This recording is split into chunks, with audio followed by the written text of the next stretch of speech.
আজকে যারা শাপলা চত্বরকে নিয়ে মিথ্যাচার করে তাদেরকে পরিষ্কার ভাষায় বলে দিতে চাই, শাপলা চত্বরে গণহত্যা হয়েছিল। রাতের অন্ধকারে বিদ্যুতের লাইন কেটে দিয়ে পাখির মতো গুলি করে শত শত ইসলামপন্থী তৌহিদি জনতাকে তাহাজ্জুদরত, মুনাজাতরত, জিকিররত অবস্থায় যারা গণহত্যা করেছে, কিয়ামত পর্যন্ত জাতি যেমন তাদেরকে ভুলবে না। একদিন এই মাটিতে তাদের বিচার হবে, হবে, হবে ইনশাআল্লাহ। তাকবীর! হেফাজত ইসলাম বাংলাদেশ জিন্দাবাদ, জিন্দাবাদ, জিন্দাবাদ, জিন্দাবাদ। সংগ্রামী সাথী ও বন্ধুগণ, বিজ্ঞ প্রবন্ধকার বন্ধুবর হযরত মাওলানা প্রফেসর আফম খালেদ হোসেন অত্যন্ত সুচিন্তিত একটি প্রবন্ধ আজকের এই সেমিনারে উপহার দিয়েছেন। এই জন্য ওনাকে হেফাজত ইসলামের পক্ষ থেকে ধন্যবাদ, মুবারকবাদ জানাচ্ছি। শিক্ষা জাতির মেরুদণ্ড। আজকের দিনে টকশোতে অনেক আলোচক, আমার দেশের অনেক বুদ্ধিজীবী বলে থাকেন শিক্ষা জাতির প্রাণ। কিছুদিন পূর্বে আমার দেশের মাননীয় প্রধানমন্ত্রী ছাত্রছাত্রীদের সামনে বক্তব্যে বলেছেন, শিক্ষাই সবচাইতে বড় সম্পদ। আমি জিজ্ঞাসা করতে চাই, কোন শিক্ষা সবচাইতে বড় সম্পদ? গত রমজান মাসে ঢাকা ইউনিভার্সিটিতে যেইভাবে রং তামাশা হয়েছে, সাংবাদিকদের প্রশ্নে তারা বলেছেন রোজা রেখেছেন, তারপরও এটাকে রোজা ভঙ্গের কোনো কারণ মনে করেন না, রোজার কোনো ক্ষতি হবে না। যেইভাবে রঙ্গ তামাশা আমরা দেখেছি, আর কোনো মুসলমান দূরের কথা, কোন সভ্য জাতি সেটাকে সমর্থন করতে পারে না। আজকে ধর্মীয় শিক্ষা না থাকার কারণে দেশ যারা পরিচালনা করেন তাদের কেউ কেউ যখন বক্তৃতায় দাঁড়ায়, বক্তৃতায় বলে ঈদুল আজহার জানাজার নামাজ। আজকে আমরা দেখেছি ধর্মীয় শিক্ষা সামান্যতম না থাকার কারণে আমার কওমি মাদ্রাসা যখন স্বীকৃতি দিয়েছেন, সনদের স্বীকৃতির আলোচনা যেই সংসদ হয়েছে, স্পিকার থেকে শুরু করে মন্ত্রী, মিনিস্টার এবং কোন সংসদ সদস্য আমাদের নামটাও ভালো করে উচ্চারণ করতে পারে না। সংগ্রামী সাথী বন্ধুগণ, একটা জাতিকে ধ্বংস করার মূল হাতিয়ার হলো শিক্ষা এবং সংস্কৃতি। আজকে আমার দেশে গাপ্পি মেরে থাকা ইসলাম বিরোধী নাস্তিক আর মুর্তাদেরা এই দেশ থেকে ইসলামকে এবং সংস্কৃতিকে ধ্বংস করে দেশ নাস্তিক আর মুর্তাদে পরিণত করার জন্য এই দেশে শিক্ষা সিলেবাস নিয়ে পায়তারা করছেন। আমরা যখন আওয়াজ করি তখন খুব সুন্দর একটা তদন্ত কমিটি বা সাব কমিটি গঠন করা হয়। আমাদের গ্রাম দেশে বলে শিয়ালের কাছে মোরগ বাগি। কাদেরকে দিয়া সেই সাব কমিটি গঠন করা হয়? যারা সেই পায়তারাগুলি করছেন। শরীফ থেকে শরীফার গল্পের জন্য সাব কমিটি গঠন করা হয়েছে। শুনতে পেরেছি রিপোর্ট দিয়েছেন এটা ইসলামের সাথে সাংঘর্ষিক, তার মধ্যে কিছুই নাই, কয়েকটা আকার ইকার পরিবর্তন করে দিলেই চলবে। পরিষ্কার ভাষায় বলতে চাই, শতকরা 92% মুসলমানের দেশে মুসলমানদের ট্যাক্সের পয়সায় পরিচালিত স্কুল, কলেজ, ইউনিভার্সিটিতে মুসলমানের সন্তান পড়বে, উজুর ফরজ জানবে না, গোসলের ফরজ জানবে না, হালাল হারাম জানবে না। তা হতে পারে না। প্রত্যেকটা স্তরে ইসলামী শিক্ষাকে বাধ্যতামূলক করতে হবে। এই জন্য উলামায়ে কেরামের মাধ্যমে কমিশন গঠন করতে হবে। কে কে রাজি আছেন হাত তুলে দেখান।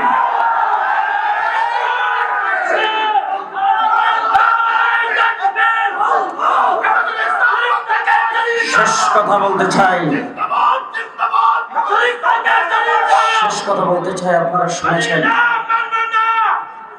আপনারা শুনেছেন এবং আপনারা বুঝতে পেরেছেন, এই নিয়ে আলোচনা করেছেন। কোন দেশে বাস করি? এতদিন শুনতাম ভারতে বিভিন্ন জায়গায় মুসলমানদের উপর নির্যাতন হয়। ফরিদপুরের মধুখালীতে হেফজখানার 2 জন তরুণ ছাত্রকে হিন্দুরা পিটায় হত্যা করেছে। আজ পর্যন্ত সেটা কোনো প্রকারের কারা হত্যা করেছেন, কেন হত্যা করেছেন, সেই ডকুমেন্টস এখনো তৈরি হয় নাই। একটা লোক দেখানো তদন্ত কমিটি হয়েছে, লোক দেখানো ভাবে কিছু মানুষকে অ্যারেস্ট করছেন, কিছু মানুষের জন্য পুরস্কার ঘোষণা করছেন। পরিষ্কার বলতে চাই, হিন্দু এত সাহস কোথা থেকে পায়? মনে রাখতে হবে, হিন্দু ভাইদেরকে বলতে চাই, এইটা বাংলাদেশ সাম্প্রদায়িক সম্প্রীতির দেশ। আপনারা এই দেশে আপনাদের ধর্ম পালন করেন, কেউ বাধা দেয় না, কিন্তু মনে রাখবেন এটা গুজরাট নয়, এটা দিল্লি নয়, এটা কলকাতা নয়, এটা কাশ্মীর নয়, এটা 90% মুসলমানের দেশে বাংলাদেশ, বাংলাদেশ, বাংলাদেশ। সুতরাং সাধু সাবধান, সাধু সাবধান। ধর্মকর্ম পালন করছেন এদেশে নির্দ্বিধায়, আরামের সাথে কোনো বাধাবিঘ্ন নাই। যদি এইভাবে মুসলমানদেরকে বৃদ্ধাঙ্গুলি দেখান, এইভাবে যদি মুসলমানদেরকে হত্যা করেন, এইভাবে যদি মুসলমানদের উপর ঝাঁপিয়ে পড়েন, বাংলাদেশে মুসলমান কি করতে পারে সেটাও দেখা দেওয়া হবে ইনশাআল্লাহ। নাসরুম মিনাল্লাহ, ফতহুন করিম। তবে একটি জিনিস অনুরোধ করব, যারা ইতিমধ্যে উঠাউঠি করছেন, আমাদের এতক্ষণ পর্যন্ত বিভিন্ন নেতৃবৃন্দের বক্তব্য শুনেছেন, এখন আমরা বিদায়ের পালা। আজকের এই সেমিনার থেকে কি ফোকাস নিয়ে আমরা বিদায় হব, সেই ফোকাসটুকুন দেবেন আমাদের সংগ্রামী মহাসচিব এবং আমাদের আমির।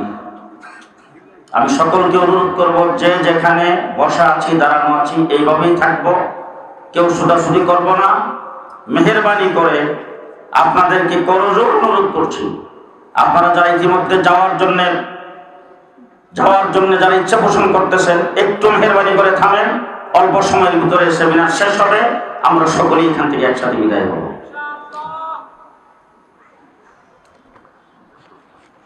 সংগ্রামী তৌহিদি জনতা, আমাদের আজকের জাতীয় সেমিনারের সর্বশেষ ঘোষণা এবং বক্তব্য রাখবেন আমাদের সংগ্রামী মহাসচিব দামাত বারাকাতুহু। হযরতের বক্তব্যের আগে আমাদের সকলের আধ্যাত্মিক রাহবার আমির হেফাজত আল্লামা শাহ মুহিবুল্লাহ বাবুনগরী দামাত বারাকাতুহুমের লিখিত বক্তব্য পাঠ করে শোনানো হবে।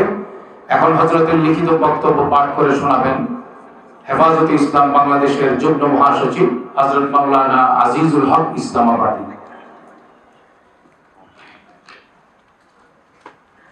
আসসালামু আলাইকুম ওয়া রাহমাতুল্লাহি ওয়া বারাকাতুহু। নাহমাদুহু ওয়া নুসাল্লি আলা রাসূলিহিল কারীম, আম্মা বা'দ। জাতীয় শিক্ষা সেমিনারে আমির হেফাজত আল্লামা শাহ মুহিবুল্লাহ বাবুনগরীর লিখিত বক্তব্য। আমাদের জাতীয় পাঠ্য বই নিয়ে একের পর এক বিতর্ক হচ্ছে। শিক্ষা জাতির মেরুদণ্ড, কোনো জাতিকে পরাজিত করতে হলে সেই জাতির শিক্ষা ব্যবস্থা ধ্বংস করাই যথেষ্ট। আজকে রাজনৈতিকভাবে, অর্থনৈতিকভাবে সব দিক থেকে আমরা হিন্দুত্ববাদী ও ব্রাহ্মণ্যবাদী আগ্রাসনের শিকার। বিধর্মীয় মুশরিকদের চোখে আমাদের সবচেয়ে বড় অপরাধ যে আমরা মুসলিম। আমাদের ঈমান ও মুসলিম পরিচয়কে তারা ধুলোয় মিশিয়ে দিতে চায়। সেজন্যই আমাদের ধ্বংস করার প্রথম ধাপ হিসেবে হিন্দুত্ববাদীরা আমাদের জাতীয় পাঠ্যপুস্তককে টার্গেট করেছে। তাদের ষড়যন্ত্রই আজকে স্কুল, কলেজ ও সরকারি মাদ্রাসার পাঠ্যপুস্তকের এই বেহাল দশা। 2016 সালের জাতীয় পাঠ্যপুস্তক থেকে ইসলামী মূল্যবোধ ও ভাবধারার রচনাপত্র বাদ দিয়ে মুসলিম বিদ্বেষী হিন্দু লেখক ও ইসলাম বিদ্বেষী সেকুলার কবি সাহিত্যিকদের লেখা দিয়ে ভরে ফেলা হয়েছে। তখন বিষয়টি হেফাজতে ইসলামের দৃষ্টিগোচর হয়। পাঠ্য বইয়ের হিন্দুত্ববাদ ঠেকাতে আমরা সাথে সাথে প্রয়োজনীয় তথ্য প্রমাণ সহ প্রধানমন্ত্রীর বরাবরের স্মারকলিপি দিয়ে সরকারের কাছে জোর দাবি জানাই যে পাঠ্যপুস্তককে আবার আগের জায়গায় ফিরিয়ে নিয়ে আসতে হবে। কিন্তু দুঃখজনকভাবে 2023 সালের জানুয়ারিতে ষষ্ঠ ও সপ্তম শ্রেণীর নতুন ইতিহাস ও সামাজিক বিজ্ঞান বইয়ে আরও নগ্নভাবে হিন্দুত্ববাদের আগ্রাসন দেখা যায়। পাঠ্যপুস্তকের রন্ধ্রে রন্ধ্রে হিন্দুত্ববাদী ইতিহাস, বয়ান ও হিন্দুয়ানি সংস্কৃতি চাপিয়ে দেওয়া হয়েছে। ইসলামী মূল্যবোধ ও মুসলমানের কোনো পরিচয় রাখা হয়নি। এছাড়া ইসলাম বিরোধী বিবর্তনবাদ তত্ত্ব, পৌত্তলিকতা, গ্রিক দেবদেবীর পরিচয়, হিন্দুয়ানি সংস্কৃতি, ট্রান্সজেন্ডারিজমের মতো বিকৃত ধ্যান ধারণা, ছেলেমেয়েদের অবাধ মেলামেশা, পর্দাবিদ্বেষ সহ মুসলমানের ঈমান বিরোধী এমন কিছু নাই যা পাঠ্য বইয়ে ঢুকানো হয়নি। আমাদের কোমলমতি শিশু কিশোরদের মুসলিম আত্মপরিচয় ও ঈমানি চেতনা বুলিয়ে দিতেই এসব করা হচ্ছে বলে আমরা মনে করি। এটা অনেক বড় ষড়যন্ত্রের অংশ।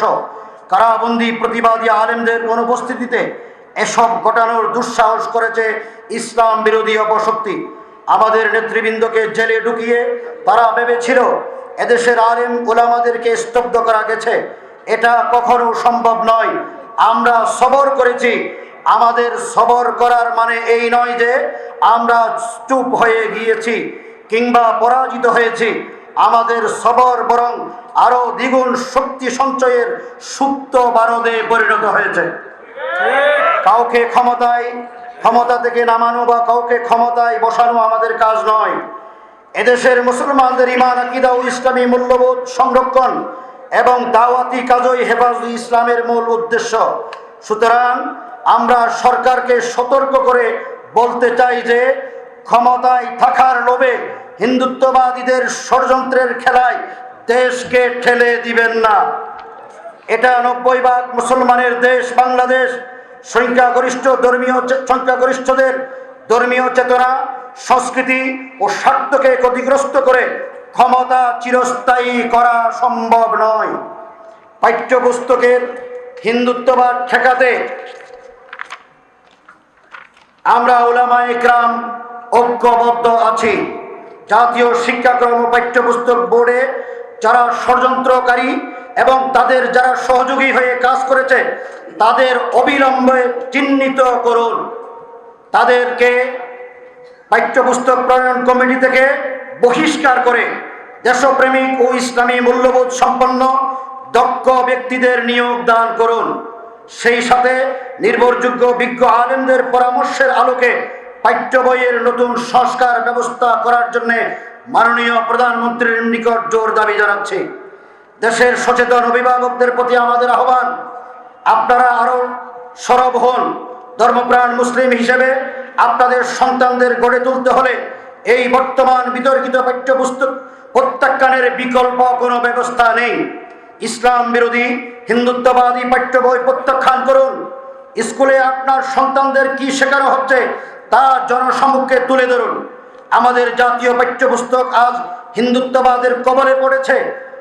অঙ্কুরেই মুসলমানের ছেলেমেয়েদের ঈমানি চেতনা ধ্বংস করার আয়োজন সম্পন্ন করা হয়েছে। সেকুলারিজমের নাম দিয়ে ইসলাম নির্মূল করার এই চক্রান্ত আমরা সফল হতে দেব না ইনশাআল্লাহ। আল্লাহ আমাদের সহায় হন। আমিন। আসসালামু আলাইকুম ওয়া রাহমাতুল্লাহ।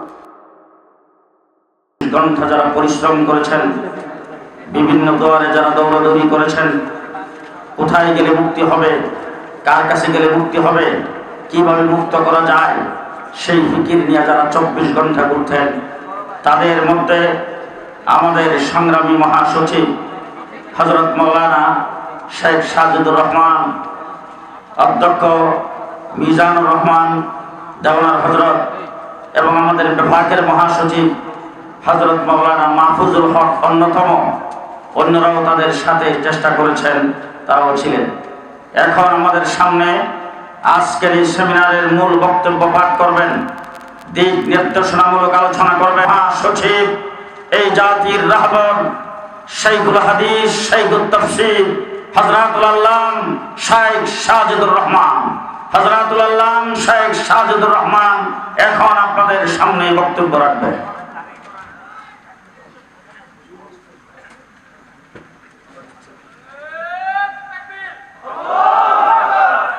নারায়ে তাকবীর, হেফাজতে ইসলাম বাংলাদেশ জিন্দাবাদ, জিন্দাবাদ। মহাসচিব এগিয়ে চলুন, আল্লাহ আছে আপনার সাথে।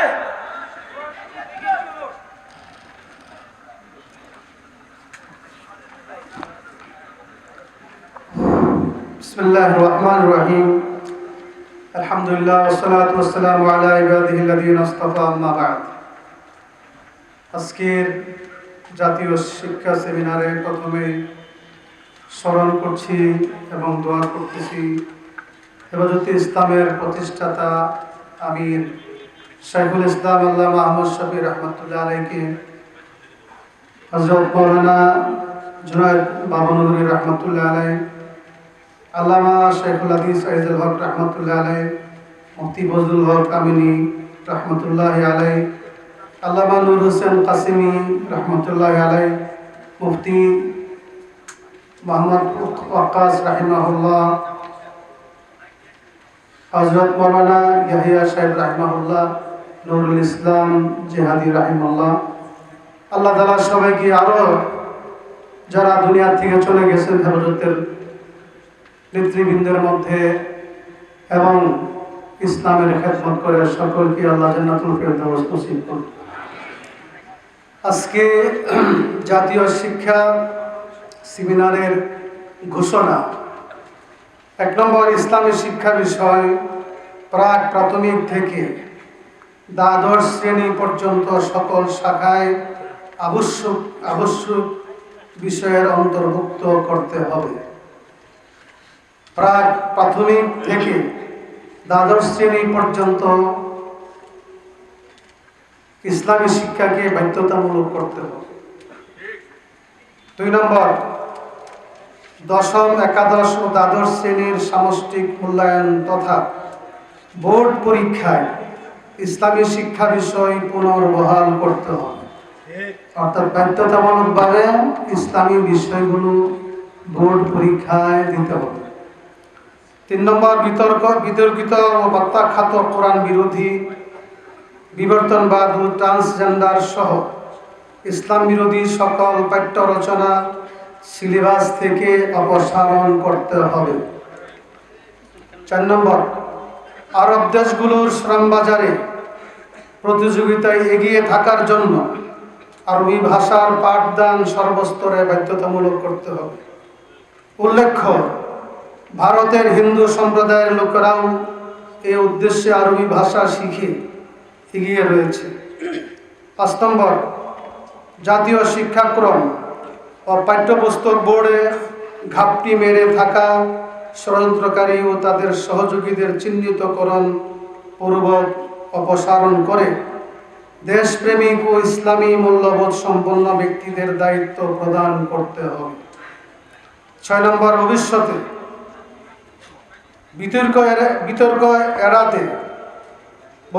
বিতর্ক এড়াতে দেশের নির্ভরযোগ্য বিজ্ঞ আলেমদের পরামর্শের আলোকে পাঠ্য বইয়ের পুনঃসংস্করণ করতে হবে। 7 নম্বর, 2013 সাল থেকে অদ্যাবধি